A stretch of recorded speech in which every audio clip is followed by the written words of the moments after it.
একটি ব্যাগ, কিন্তু যার দামে কেনা যাবে পুরো এক প্রাসাদ। শুনতে অবিশ্বাস্য লাগলেও মুম্বাইয়ের ফ্যাশন ডিজাইনার মনীষ মালহোত্রার প্রি দীপাবলি পার্টিতে নীতা আম্বানির হাতের ব্যাগের দাম 17 কোটি রুপি। হ্যাঁ, ঠিকই শুনেছেন, 17 কোটি। সোমবার মনীষ মালহোত্রার প্রি দীপাবলি পার্টিতে হাজির হয়েছিল এক ঝাঁক বলিউড তারকা।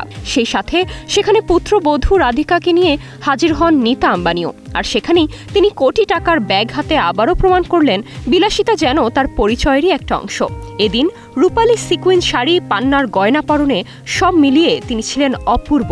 কিন্তু সব ছাপিয়ে আলোচনার কেন্দ্রবিন্দু হয়ে ওঠে তার হাতে ধরা এরমেজের হিমালয়া ডায়মন্ড বার্কিন ব্যাগ।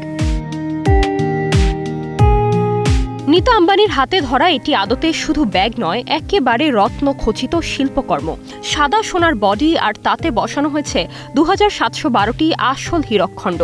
এরমেস প্রতি বছর মাত্র কয়েকটি হিমালয়া ডায়মন্ড বার্কিন ব্যাগ তৈরি করে। প্রতিটি ব্যাগ তৈরিতে সময় লাগে মাসের পর মাস। এই ব্যাগের বিশেষত্ব হচ্ছে এর প্রতিটি অংশ হাতে গড়া এবং প্রতিটি হীরা বসানো হয় আলাদা নিপুণতায়। আর এজন্য এটিকে বলা হয় বিশ্বের সবচেয়ে দামি ব্যাগ।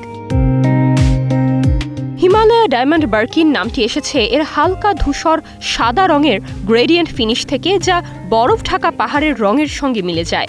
এরমেস সাধারণত এই ব্যাগ তৈরি করে খুব সীমিত সংখ্যায় এবং ক্রেতা নির্বাচনেও থাকে কঠোরতা। আর তাই তো এক গোটা বলিউডের পাশ কাটিয়ে এক আলোচনার কেন্দ্রবিন্দুতে পরিণত হয়েছে নীতা আম্বানির hand bag. Nirjona Nusrat, star news.